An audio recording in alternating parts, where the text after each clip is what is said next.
नमस्कार। दोपहर समाचार में आपका स्वागत है।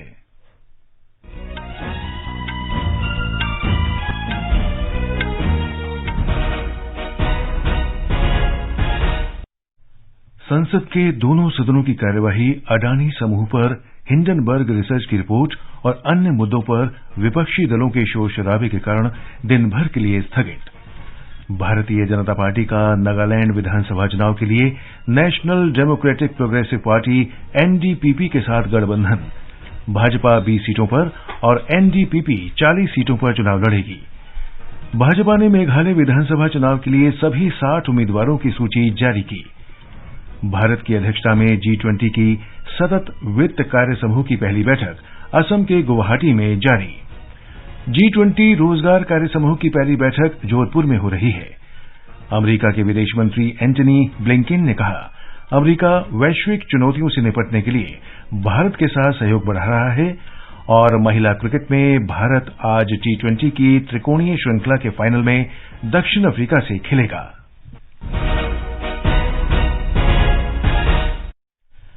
दोपहर समाचार के साथ मैं रवि कपूर। संसद के दोनों सदनों की कार्यवाही अडानी समूह पर हिंडनबर्ग रिसर्च की रिपोर्ट और भारतीय शेयर बाजार पर इसके कथित प्रभाव सहित अन्य मुद्दों पर विपक्षी दलों के शोर शराबे के कारण पहले दोपहर 2 बजे तक और फिर पूरे दिन के लिए स्थगित की गई।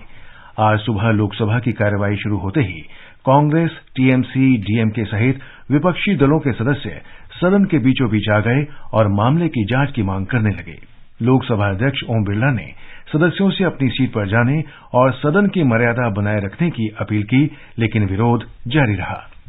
राज्यसभा में विपक्षी सदस्यों ने एलआईसी, सार्वजनिक क्षेत्र के बैंकों और वित्तीय संस्थानों द्वारा बाजार में साख गंवा चुकी कंपनियों में निवेश के मुद्दे पर चर्चा के लिए स्थगन का नोटिस दिया था, जिसे सभापति जगदीप धनखड़ ने ये कहते हुए नामंजूर कर दिया कि ये उचित प्रक्रिया के अंतर्गत नहीं लाया गया है।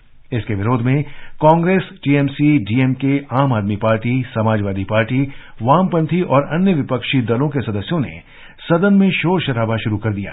सभापति ने सदन में व्यवस्था बनाए रखने का आग्रह किया, लेकिन हंगामा जारी रहने पर सदन की कार्यवाही पहले दोपहर 2 बजे तक और फिर कल तक के लिए स्थगित कर दी गई। भारतीय जनता पार्टी ने नागालैंड में national democratic progressive party NDPP के साथ आगामी विधानसभा चुनाव लड़ने का फैसला किया है। भाजपा 20 सीटों पर और एनडीपीपी 40 सीटों पर चुनाव लड़ेगी। नई दिल्ली में पार्टी मुख्यालय में एक संवाददाता सम्मेलन में भाजपा के प्रदेश अध्यक्ष तेनजिन इमना अलोंग ने कहा कि प्रधानमंत्री नरेंद्र मोदी के नेतृत्व में हुई केंद्रीय समिति की बैठक में ये फैसला किया गया है। पार्टी ने राज्य विधानसभा चुनावों के लिए उम्मीदवारों की सूची भी जारी की है। उप मुख्यमंत्री वाई पेचन यूई सीट से चुनाव लड़ेंगे और तेनजिन इमना अलोंग से चुनाव लड़ेंगे। एनडीपीपी ने भी उम्मीदवारों की घोषणा कर दी है। नागालैंड के मौजूदा मुख्यमंत्री नेफ्यू रियो उत्तरी अंगामी द्वितीय विधानसभा क्षेत्र से चुनाव लड़ेंगे। चुनाव लड़ने वाले अन्य वरिष्ठ नेताओं में झालियो रियो, नई कसेली निकी कीरे, टीआर जेलियांग, नीबा क्रोनू, काइतो ए और आर खिंग शामिल हैं। पार्टी पहली बार 2 महिला उम्मीदवारों को मैदान में उतार रही है। दीमापुर तृतीय विधानसभा क्षेत्र से हकानी जाखलू और सलहोतु ओनुओ क्रूस 8 पश्चिमी अंगामी विधानसभा क्षेत्र से चुनाव लड़ेंगी। एनडीपीपी राज्य की कुल 60 में से 40 सीटों पर चुनाव लड़ेगी। बाकी 20 सीटें उसके गठबंधन सहयोगी भारतीय जनता पार्टी को दी गई हैं। मेघालय विधानसभा चुनाव के लिए भाजपा ने आज उम्मीदवारों की सूची जारी कर दी है। पार्टी ने राज्य की सभी 7 सीटों पर अकेले चुनाव लड़ने का फैसला किया है। राज्य भाजपा प्रमुख अर्नेस्ट मावरी पश्चिम शिलांग सीट से चुनाव लड़ेंगे। संवाददाता सम्मेलन में पार्टी प्रवक्ता ऋतुराज सिन्हा ने कहा कि लोगों की भावनाओं को ध्यान में रखते हुए पहली बार भाजपा नेतृत्व ने मेघालय की सभी 60 सीटों पर चुनाव लड़ने का फैसला किया है। जनता का मन देखते हुए हमारे राष्ट्रीय नेतृत्व ने तय किया है कि हम मेघालय में पहली बार 60 की 60 असेंबली कंस्टिट्यूएंसी लड़ेंगे। हम अपने बूते पे अपने संगठन की क्षमता के अनुसार 60 की 60 सीट लड़ेंगे। हमारा इलेक्शन कैंपेन का टैगलाइन है एम्पावर मेघालय, मतलब मोदी पावर मेघालय। मेघालय को भी डबल इंजन की सरकार जनता आशीर्वाद दे, इस मैसेज के साथ हम जमीन पे उतरे हैं। श्री सिन्हा ने कहा कि प्रधानमंत्री नरेंद्र मोदी के नेतृत्व में पहली बार भारत ने पूर्वोत्तर के लोगों को मुख्यधारा में लाने के लिए दृढ़ और लगातार कदम उठाए हैं। नागालैंड और मेघालय विधानसभा के लिए मतदान एक ही चरण में 27 फरवरी को होगा। दोनों विधानसभाओं में 60 सदस्य हैं। मतगणना 2 मार्च को होगी। ये समाचार हमारी वेबसाइट newsonair.com/hindi और हमारे mobile app news on AIR पर भी उपलब्ध हैं।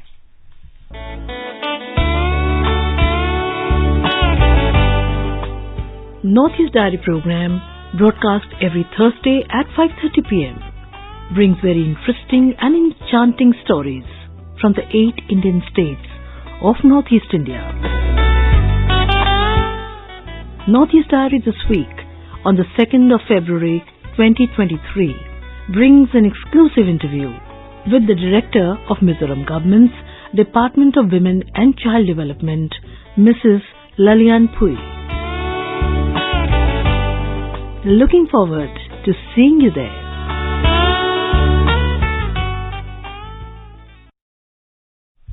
दोपहर समाचार में आपका फिर स्वागत है।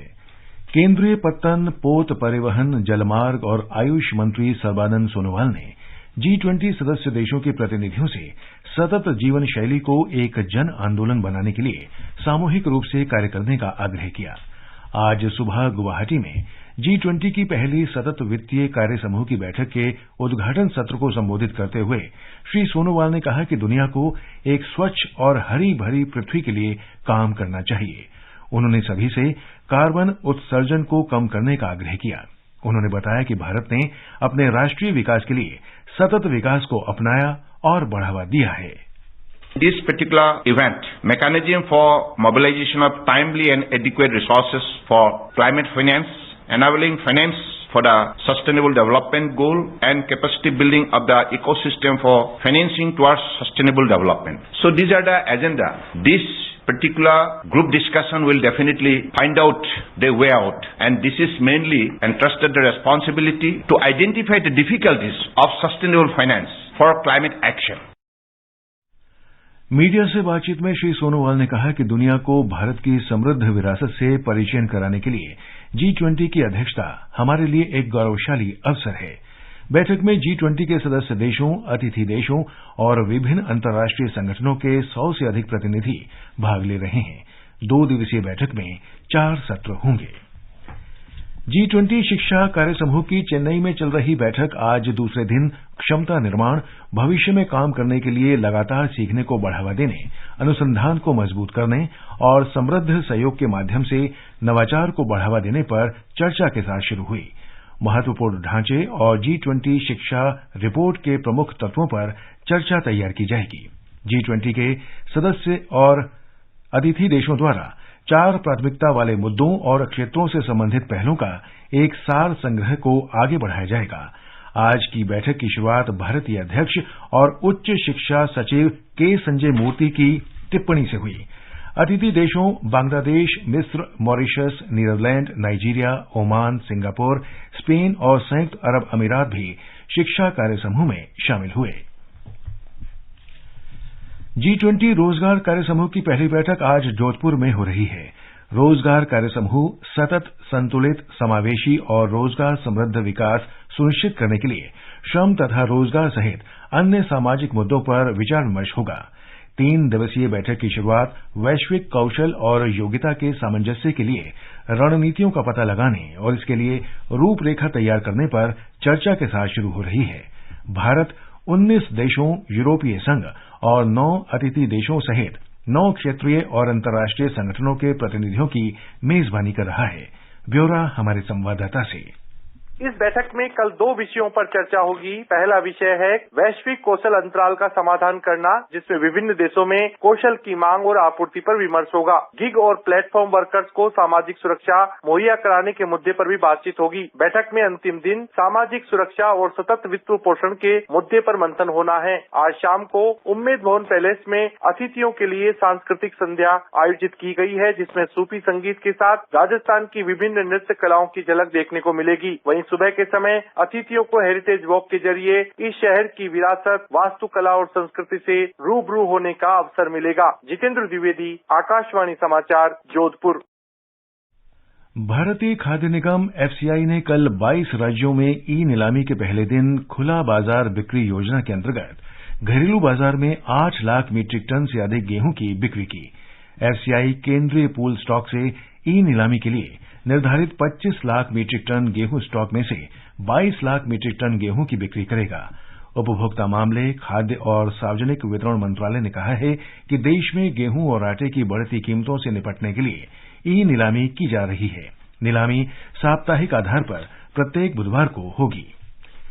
रसायन और उर्वरक मंत्री मनसुख मांडविया ने केंद्रीय बजट में फार्मा उद्योग के लिए आवंटन में 11.5 गुना वृद्धि किए जाने की सराहना की है।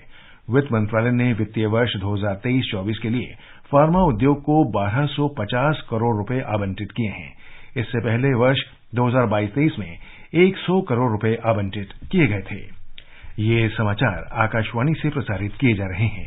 ताजा समाचार जानने के लिए आप हमारे Twitter handle @AIR News Hindi को फॉलो कर सकते हैं। ये आकाशवाणी है।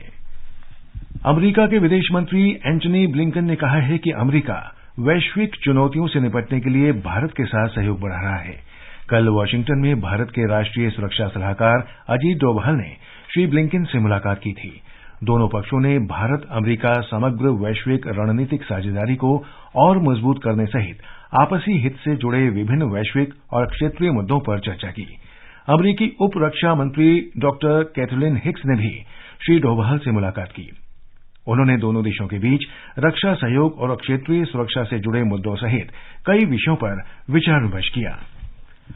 महिला क्रिकेट में भारत आज पूर्वी लंदन में त्रिकोणीय श्रृंखला के फाइनल में दक्षिण अफ्रीका से खेलेगा। मैच भारतीय समय के अनुसार आज शाम 6:30 बजे से शुरू होगा। उत्तराखंड में आपदा प्रभावित लोगों के लिए पूर्व निर्मित आश्रयों का निर्माण कार्य चल रहा है। जोशीमठ के करीब ढाक गांव में पहले 15 आश्रय बन रहे हैं। बाद में वहां 200 आश्रय बनाए जाएंगे। बिजली पानी की आपूर्ति के लिए सभी जरूरी इंतजाम किए जा रहे हैं। जोशीमठ में उद्यान विभाग की जमीन पर 3 पूर्व निर्मित घर भी बन रहे हैं। जोशीमठ में हालात धीरे धीरे सामान्य हो रहे हैं। कल से सभी स्कूल भी खुल गए हैं। मकानों में दरार आना बंद हो गई है और पानी का रिसाव भी कम हो रहा है। राहत शिविरों में रह रहे लोगों के लिए सरकार ने भोजन, पानी और सर्दी से बचने के लिए हीटर आदि की व्यवस्था कर रखी है। मुख्यमंत्री पुष्कर सिंह धामी और पर्यटन मंत्री सतपाल महाराज राहत कार्यों की मॉनिटरिंग कर रहे हैं। राम खिलाड़ी मीणा, आकाशवाणी समाचार, देहरादून। आज विश्व आर्द्र भूमि दिवस है। जैव विविधता के संरक्षण में आर्द्र भूमि के महत्व के बारे में जागरूकता पैदा करने के लिए प्रत्येक वर्ष 2 फरवरी को ये दिवस मनाया जाता है। 13 लाख हेक्टेयर से अधिक क्षेत्र में फैले 75 रामसर स्थलों के साथ भारत दक्षिण एशिया में सबसे अधिक आर्द्र भूमि वाला देश है। प्रधानमंत्री नरेंद्र मोदी ने हाल ही में मन की बात कार्यक्रम में कहा था कि अब देश में रामसर स्थलों की संख्या बढ़कर 75 हो गई है, जो 2014 से पहले 26 थी। आर्द्र भूमि दिवस 2023 की थीम है, ये समय आर्द्र भूमि के संरक्षण का है। केंद्रीय वित्त मंत्री निर्मला सीतारामन ने संसद में कल अपने बजट भाषण में आर्द्र भूमि और मैंग्रोव के संरक्षण के लिए 2 योजनाओं का प्रस्ताव रखा था। अंत में मुख्य समाचार एक बार फिर। संसद के दोनों सदनों की कार्यवाही अडानी समूह पर हिंडनबर्ग रिसर्च की रिपोर्ट और अन्य मुद्दों पर विपक्षी दलों के शोर शराबे के कारण दिन भर के लिए स्थगित की गई। भारतीय जनता पार्टी का नागालैंड विधानसभा चुनाव के लिए national democratic progressive party NDPP के साथ गठबंधन, भाजपा 20 सीटों पर और एनडीपीपी 40 सीटों पर चुनाव लड़ेगी। भाजपा ने मेघालय विधानसभा चुनाव के लिए सभी 60 उम्मीदवारों की सूची जारी की। भारत की अध्यक्षता में G20 की सतत वित्त कार्य समूह की पहली बैठक असम के गुवाहाटी में जारी। G20 रोजगार कार्य समूह की पहली बैठक जोधपुर में हो रही है। इसके साथ ही दोपहर समाचार का ये अंक समाप्त हुआ। नमस्कार।